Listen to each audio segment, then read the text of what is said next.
summer school program ends, there's a 12-day gap between then and the time that play is over. So for us to hold on to the chiller would mean we have to delay the project by 12 days, and that puts us in a position where we wouldn't get it done for the start of the school year. What if something else got moved? What if Jumpstart got adjusted? Yeah. If we were to be able to move Jumpstart, does that give you a better window? I don't know that I felt like Jumpstart was an impediment.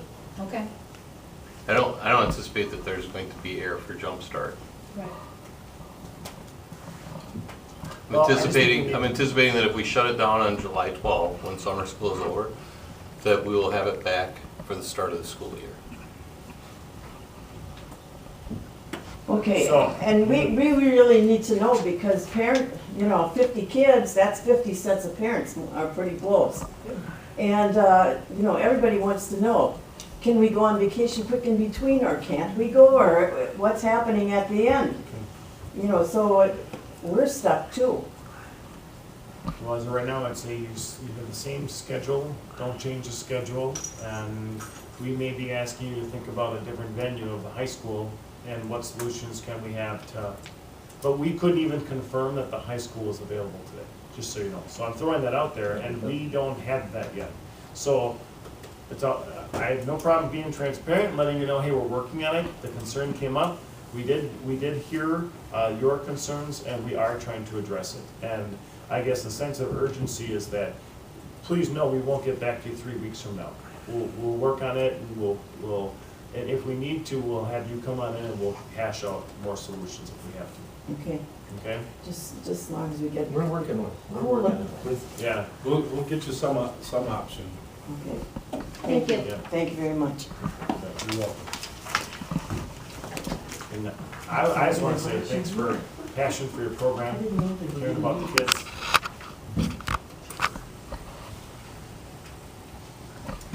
Any other citizen comments?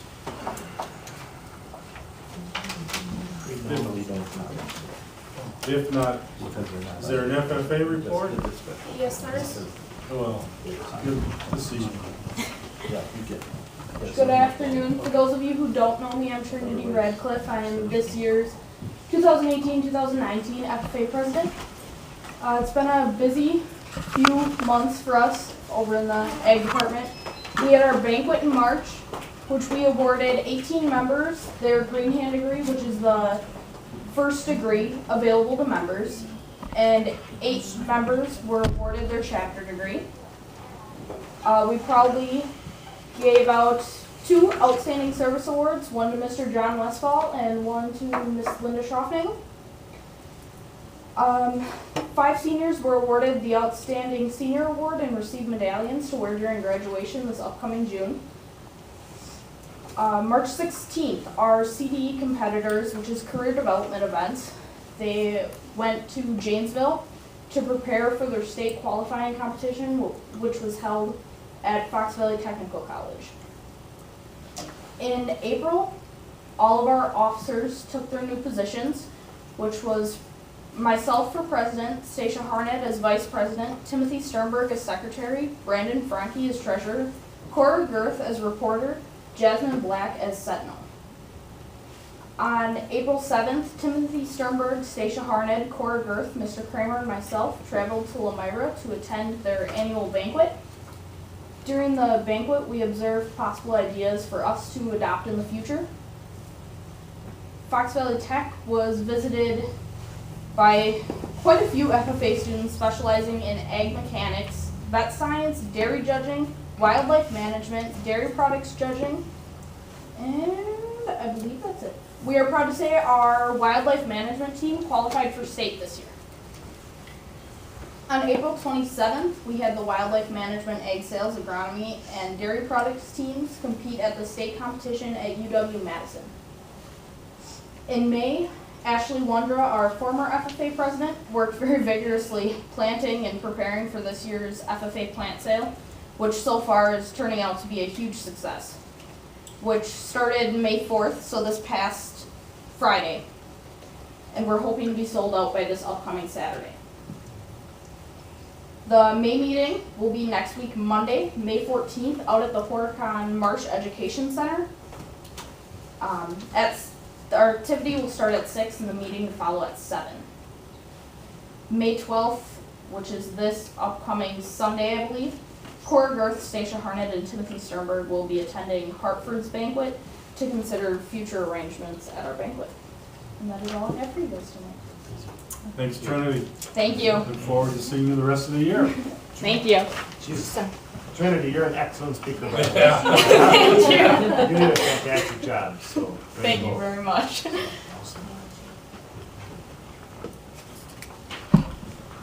there a student council report? Nope. Dave, any communications? To my knowledge, no. Okay. Committee reports? Any committee reports?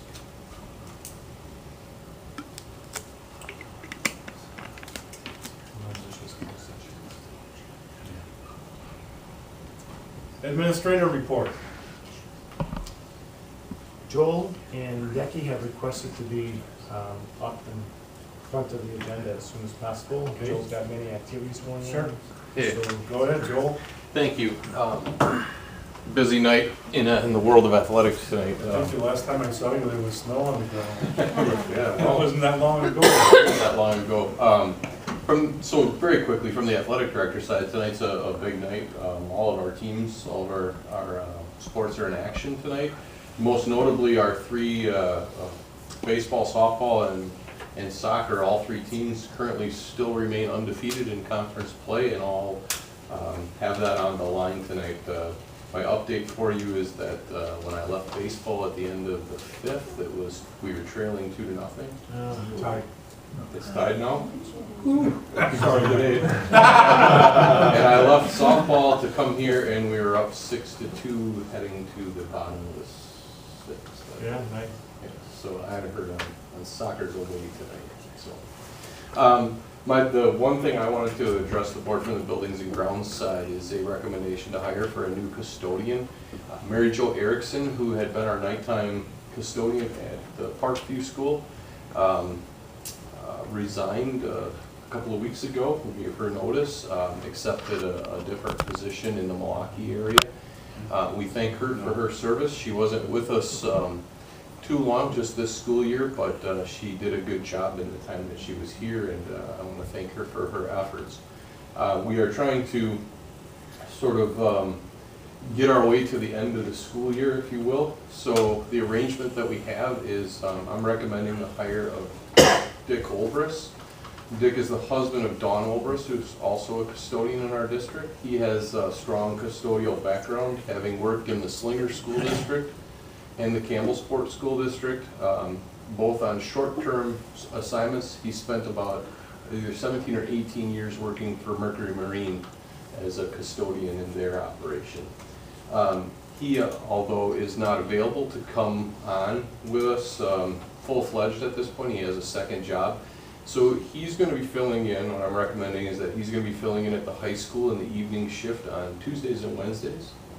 That's the shift that Greg Justman currently works. Greg is going to give up those 2 days and go fill the shift at Parkview for the 5 days a week until the end of the school year. As we look ahead to next school year, then I expect that Dick will come on board with us on a permanent basis. That would have to come up on the next meeting. Yeah, because it's not on the agenda. It's not on the agenda. All right, It's well, okay though, you're here, that's good. yeah, I wanted you to be aware of that. So if you see a new face in the district, so we welcome Dick on board, and Try him out before we hire him. all right. And it's great that you're here, so you could also participate in the conversation about the Timing was- the auditorium. Very good. Timing is Yes. So, I better not say anything about that yet, till Thanks, Joel. Thank you. so back to a game. I'm gonna go back to probably baseball. Okay. Becky? Yeah, thank you. Let's get that. And then next thing you know, it's the activities.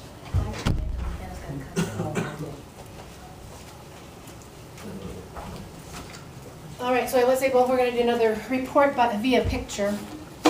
So some of the things that have happened in the last couple of weeks since the last time we were here. The first thing that took place is just kind of getting ready for the end of the year. So if you take a look, we've got things that we do at the end of the year, maybe becomes a whirlwind in the eyes of any educator. Oh, can you go back? Oh, yeah. Thanks. I thought maybe there was more. No. Okay. So these are the things, it's a year in review. So we spend time right now looking at how's the year gone, what were the things that went well, what are the things that were bumps in the road, what can we do to improve for the next school year. Getting into that comes that middle picture, which is our Parkview schedule. We work on building now a schedule that works for all of the classes and meets the best needs of all of our learners, etc. We've got the picture in the bottom left, which is that learner in front of their ruler and erasers, etc. We have assessments that we give our learners as we wrap up the end of the year to gauge how they grew from the beginning of the year to the end of the year, and then to use that end of the year data to prepare for what we're going to do with them at the start of the upcoming year. And then we build our class lists as well, so the next year's learners are placed in their classrooms for the upcoming school year. Now, you still don't make that public. We do not make that public till the middle of August, but we work on creating that. Our fun run took place last Friday, and this fun run was, again, K through 5. Parkview participated in the morning last Friday. The middle school then participated in the afternoon. Due to rain, we ended up being inside of our buildings rather than outside, but we made the best of it. So you've got a few pictures of our learners participating in the fun run. You can see we had Big Red teachers and learners all participating. You get a picture that shows what we did. Every time a learner made a lap, they had to get a mark made on their t-shirt. Every 3 laps around our gym, because the course was shorter, equaled 1 lap that they would have been running if they had been outside. So our kids ran. Some of them ran as many as 12 official laps, which meant they went 36 times around the gym in 20 minutes. They had 20 minutes of running time that they were able to do. When that was done, then they were able to grab a snack. We had apples donated from the Piggly Wiggly, bananas donated from Quick Trip, and then water was available to them as well, and they all had an opportunity to have a healthy snack when they were done with that fun run. If you just hit the space button one more time. Between the middle school and Parkview, already we've raised over $9,000 with this event. That's simply flat pledges that were given. So if we had some families and friends who donated just, I'm going to give you $20 for participating. We already collected and counted that money. We now have the learners have their envelopes back out for anybody who did a per lap pledge. So now the kids can say, I ran this many laps. You told me you were going to give me $5 a lap. Oh, no. And there are some who did have $5 on their sheet. You said you were going to give me $5 per my 12 laps. Write me a check, please. That money's not due until May 14th. So what we are shooting for is, hopefully, our goal would be about $14,000, which means, as we presented it to the learners, it's about $35 per learner would get us to about that $14,000 mark. Understand, we know that there are many families who are fundraised out. We know that there are families where this isn't possible even to give a little bit, but every learner gets to participate in this, and every learner did participate in this. I think my favorite part about this is that money that we raised goes directly to us. There is no vendor we have to give a percentage of that money to, etc. And the intention of the money that's being raised is to update some of the playground equipment at both Parkview and at the middle school. So fitness activity to support fitness. Yeah. Yeah. All right, now I'm ready for the next one. Just as I'm sorry that I didn't get pictures of our hallway. So as we know that the high school is very much in the middle of their construction project, and you can go there daily and see how things have changed. Parkview is under construction as well already at this point, although ours is more like that story of the shoemaker and the elves. See, we go to sleep at night, and we leave the building, we come back, and we notice work has been done. So our ceiling tiles are being removed, there's new piping being put in for the new HVACs, our boilers have been shut down already, they're going to be moving the old boilers out, bringing the new boilers in, and starting to get some of that work underway. But again, a lot of ours is invisible to the learners at this point in time. On the 23rd, when we have our all-school trip to the marsh, that's the day they are going to actually start deconstructing some of the walls in our current reading suite, which will become our new makerspace. So what if it drops, I know Joel's not here, what if the temperatures just go crazy and they drop down? You don't have no choice. I sent a letter to all of our families letting them know that in the case that that would happen, Yeah. please dress your child in layers. The good news is it's almost 80 next week. Yeah. I mean, last year we You know, I turned the felt doors pretty off at the safe high saying school, that and now then that it's it May- got so cold. Now that it's Yeah, May, all we that probably work shouldn't is have to worry things about like cold, but we did send a letter letting them know if layers might be necessary. There's no option, we have If no we get a one. cold snap, right. Right. Okay, good to know. You're right. And then our last assembly of the school year on the 25th of May, we will be doing a wall smashing, a ceremonial wall smashing is going to take place. We could have saved some money. Yes, you come smash a wall. Yeah. So, they're gonna, I think they're probably gonna have little foam bricks. I think that's what it's gonna be too, but I'd like to say it's a Foam hammer. ceremonial wall Just smashing. something cute for the kids Yeah, to for them to participate. be able to do. Two Fridays ago on the 27th, we, for our work and our health focus at Parkview, were recognized by Blue Zones as being a Blue Zone school with the wellness things that we already have in place, a couple things we added over the course of this year. So here's a picture of our school, parts of our school committee, some of the representatives from Blue Zones who were there, myself, Big Red, and then that other gentleman there who's actually the Dodge County School Liaison. That is my husband who actually came to Parkview and was able to present us with our certificates and was part of our ribbon cutting ceremony as well. So some of our Parkview learners and us on that day of our ribbon cutting. And then the next one is just a reminder. This week is Teacher Appreciation Week. So if you get an opportunity, you have a teacher you want to send a thank you note, they would love to get it. I have already sent out asking for some candid photos from our teachers at the high school, the middle school. I've got plenty from the teachers at Parkview. And we'll start pushing out just some social media recognition as well to our teachers about our thankfulness for the work that they do with our learners on a daily basis. And I believe that is my last slide. And the Board of Education here does something for national. We do American Education Week in November. Just- Yeah. All right? Thank you, So, yeah, Becky. Thank you. All right, we have to go back. I see I missed something here. We have resolution 1718-226, approval of minutes of the previous meeting. Need a motion for motion by Nord, second by Jim. Any questions on the minutes? Just, you're gonna have to abstain since you weren't here for this meeting, so, okay. Just to keep you informed. Nord? Aye. Aye.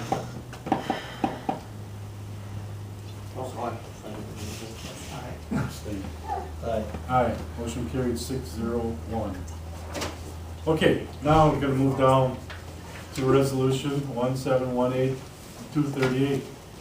Approval to hire Cody Shizel as part-time dishwasher. So, Nikki, you're up. All right. So Cody is a student with autism that is graduating this year from high school. And we've had him through DVR working with us the last 12 weeks. Dishwashing, basically. Washing tables, helping with garbage. He's been a huge help. He works really hard. And now that his time is up at DVR, they ask whether or not we want to hire him on, and I think he's a great addition to the team. So we'd like to hire him on just for 2 hours a day to help with the dishes and getting stuff done. He counts his trays as they go through. He knows how many dishes he washes every day. How's he gonna get to and from work? Mom. Yep. So that is cool. Okay, I need a motion for approval. So moved. Motion by Dick, seconded by I'll second. Jim. Any questions on this approval to hire for Cody?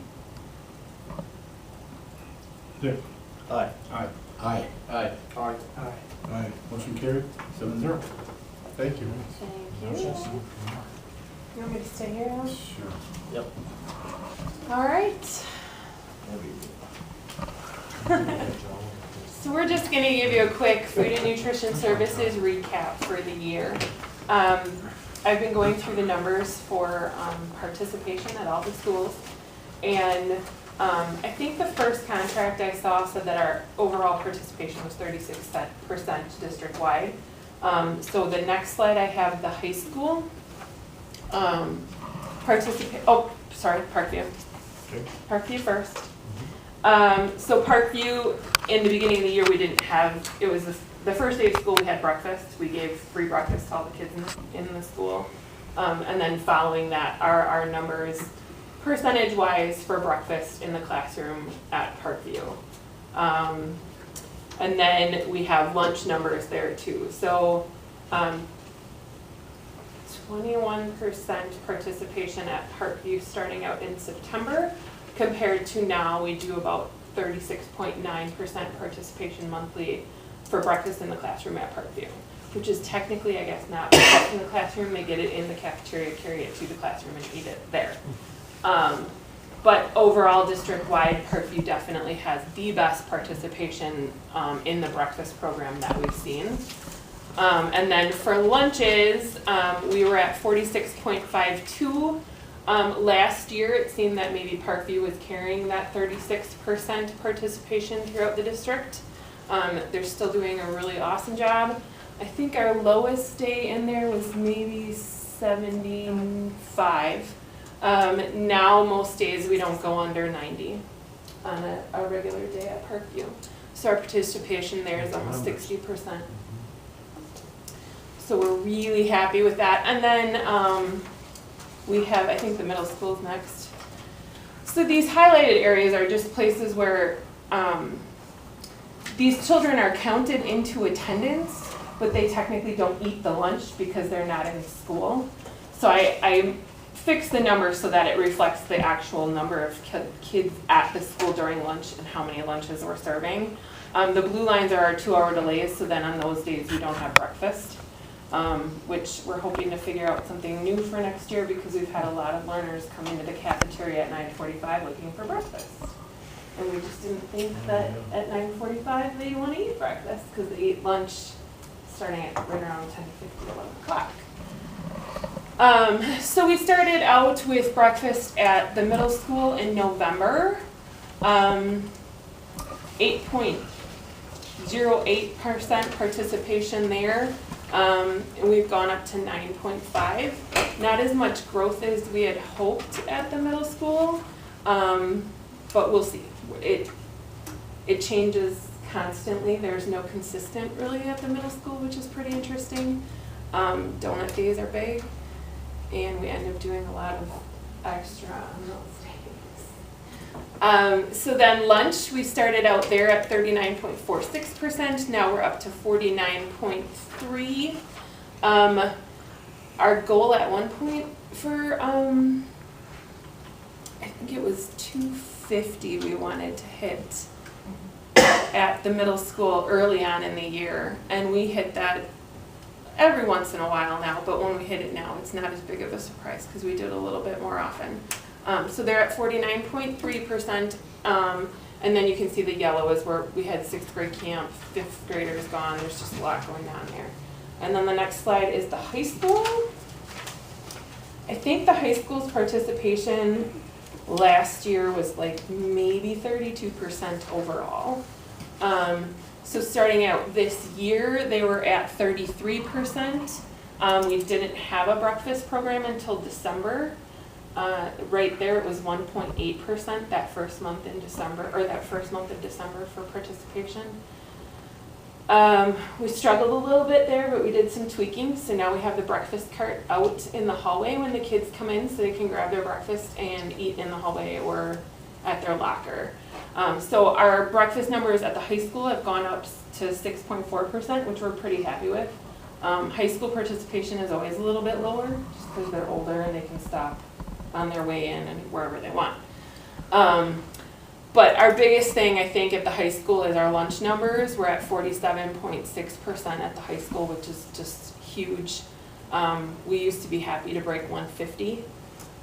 This month, I don't think we've fallen under 160. And I think there was just one day, maybe. So participation there is just, it's amazing right now. The yellow there or orange is a career fair. We catered that, so we didn't have any participation that day because we catered their lunch. And we did notice on National Honor Society Day when we give them ice cream, they don't eat lunch. So. Really? Yeah, they eat ice cream, so they don't eat lunch. Ice cream and a cookie. But overall, I think right now, for April, our participation district-wide was 52%, which is up from that 36. I was hoping for 40%.